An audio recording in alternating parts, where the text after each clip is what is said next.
Friends, ಎಲ್ಲರಿಗೂ ನಮಸ್ಕಾರ. Welcome to my channel. ನಾನಿವತ್ತು ಸಿಂಪಲ್ ಆ್ಯಂಡ್ ಟೇಸ್ಟಿಯಾಗಿ ಹೀರೆಕಾಯಿ ಸಾಂಬಾರನ್ನ ಹೇಗೆ ಮಾಡೋದು ಅಂತ ತೋರಿಸ್ತೀನಿ. ಅದಕ್ಕೂ ಮುಂಚೆ ಯಾರು ಇನ್ನೂ ನನ್ನ ಚಾನಲ್ಗೆ ಸಬ್ಸ್ಕ್ರೈಬ್ ಆಗಿಲ್ಲ, ಸಬ್ಸ್ಕ್ರೈಬ್ ಮಾಡ್ಕೊಳ್ಳಿ. ಪಕ್ಕದಲ್ಲಿರೋವಂಥ ನೋಟಿಫಿಕೇಷನ್ ಬೆಲ್ನ ಕ್ಲಿಕ್ ಮಾಡಿ. ಇವಾಗ ಹೇಗೆ ಮಾಡೋದು ಅಂತ ನೋಡೋಣ ಬನ್ನಿ. ಮೊದಲು ಒಂದು ಕುಕ್ಕರ್ಗೆ ನೀರನ್ನ ಹಾಕ್ಕೊಂಡು ಅದನ್ನ ಕಾಯೋಕ್ಕೆ ಇಟ್ಕೊಂಡಿದ್ದೀನಿ. ನೀರು ಕಾದ ನಂತರ ಅದಕ್ಕೆ 1 ಕಪ್ ಚೆನ್ನಾಗಿ ತೊಳೆದಿಟ್ಕೊಂಡಿರೋ ಅಂಥ ತೊಗರಿಬೇಳೆನ ಹಾಕೋತಾ ಇದ್ದೀನಿ. ತೊಗರಿಬೇಳೆ ಒಂದು ಕುದಿ ಬೆಂದ ನಂತರ ಅದಕ್ಕೆ ಕುಯ್ದಿಟ್ಕೊಂಡಿರೋ ಅಂತಹ ಹೀರೆಕಾಯಿನ ಹಾಕೋತಾ ಇದ್ದೀನಿ. ನಾನಿಲ್ಲಿ 1 ಹೀರೆಕಾಯಿನ ತೊಗೊಂಡಿದ್ದೀನಿ. ನಿಮಗೆ ಜಾಸ್ತಿ ಬೇಕಾದರೆ ಜಾಸ್ತಿ ತೊಗೋಬೋದು. ಇವಾಗ ಇದಕ್ಕೆ 1 ಹುಳಿ ಟೊಮೊಟೊ, 1 ಮೀಡಿಯಮ್ ಸೈಜ್ ಈರುಳ್ಳಿ, 1 ಬೆಳ್ಳುಳ್ಳಿನ ಹಾಕೋತಾ ಇದ್ದೀನಿ.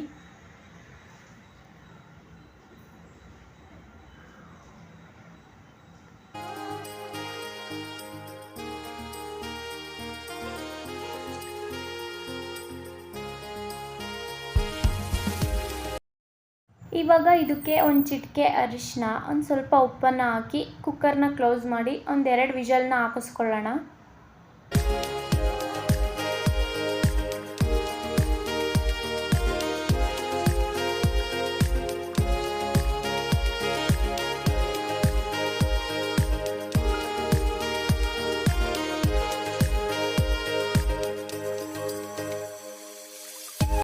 ಕುಕ್ಕರ್ ಪ್ರೆಷರ್ ಎಲ್ಲ ರಿಲೀಸ್ ಆದಮೇಲೆ ಕುಕ್ಕರ್ ಮುಚ್ಚಳನ ತೆಗಿತಾ ಇದ್ದೀನಿ.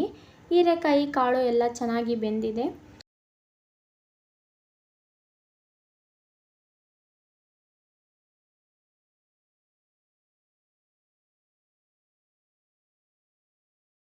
ಇವಾಗ ಇದಕ್ಕೆ ಅರ್ಧ ಸ್ಪೂನ್ ಅಚ್ಕಾರದ ಪುಡಿ, 1 ಸ್ಪೂನ್ ಸಾಂಬಾರು ಪುಡಿನ ಹಾಕೋತಾ ಇದ್ದೀನಿ. ನಿಮಗೆ ಸಾಂಬಾರು ಕನ್ಸಿಸ್ಟೆನ್ಸಿ ಎಷ್ಟು ಬೇಕು ಅಷ್ಟನ್ನ ನೋಡಿ ನೀರನ್ನ ಸೇರಿಸ್ಕೊಳ್ಳಿ. ಇದನ್ನ ಒಂದು 5 ನಿಮಿಷ ಬೇಯೋಕ್ಕೆ ಬಿಡೋಣ.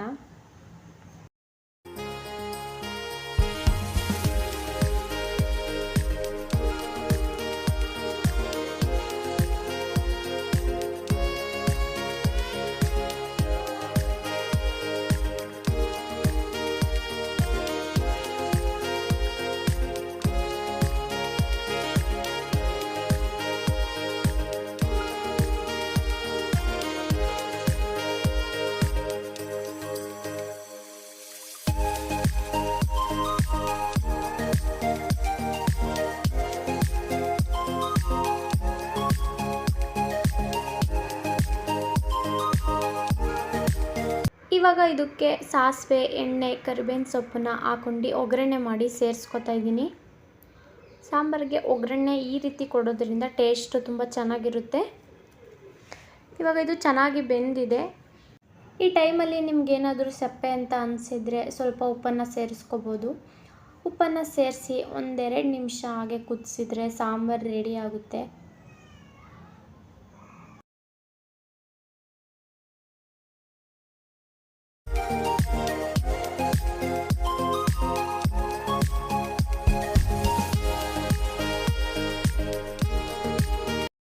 ನೋಡಿದ್ರಲ್ಲ ಹೇಗೆ ಮಾಡೋದು ಅಂತ.